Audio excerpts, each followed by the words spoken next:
So now that I have my application package from the DC Police Department, I had to find a gun dealer who will actually sell me a gun.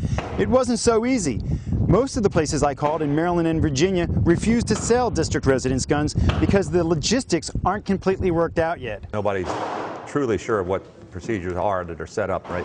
The way it sounds right now, things may change as they go along and get challenged on some of the procedures they've already enacted. But basically, if you're going to follow federal law, you can only purchase, a resident of the state can only purchase within the state within which they reside. So a Maryland resident can only purchase in Maryland. A DC resident, once it's approved, can only purchase in DC. A Virginia resident only in Virginia. You can buy outside of the state, but then it has to be transferred from dealer to dealer within the state. Okay, well, thanks very much. So for new revolvers, this is what you have right now? This is what we've got at the moment right here. Now, this is a .38 special? The yes. Gun we've all heard, immortalized by Leonard Skinner. Saturn Act special, I guess that is, right?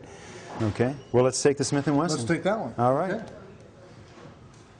Here, my gun. Not mine yet. I still need the chief to sign off.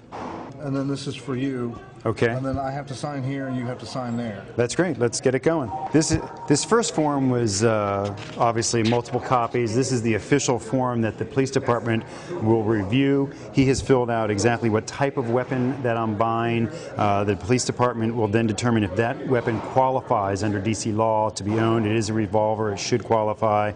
I will have my picture put on this. It'll get the stamp of approval from the police department, and then I'll bring it back here.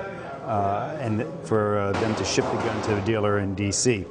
This form is just about me. It's going to ask my name.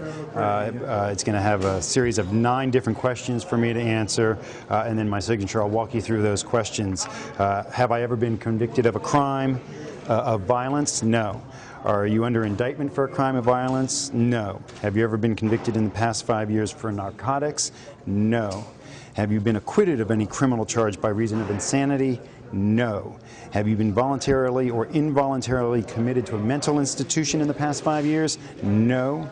Do you suffer from any physical defects which would make it unsafe for you to possess a firearm safely? No. Have you been found negligent in any firearm mishap causing death or injury? No. Have you been convicted of prostitution, vagrancy, or operating a bawdy house, abrogating strikers, or a felony? No. And the last question, have you provided accurate and true facts on your application? And the answer to that is yes. And now I'll sign that.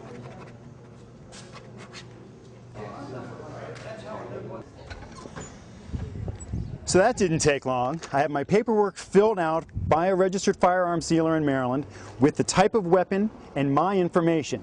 Now what I have to do is take this back down to the DC Police headquarters, take a written test, get fingerprinted and a background check, stamp of approval, and then come back out here.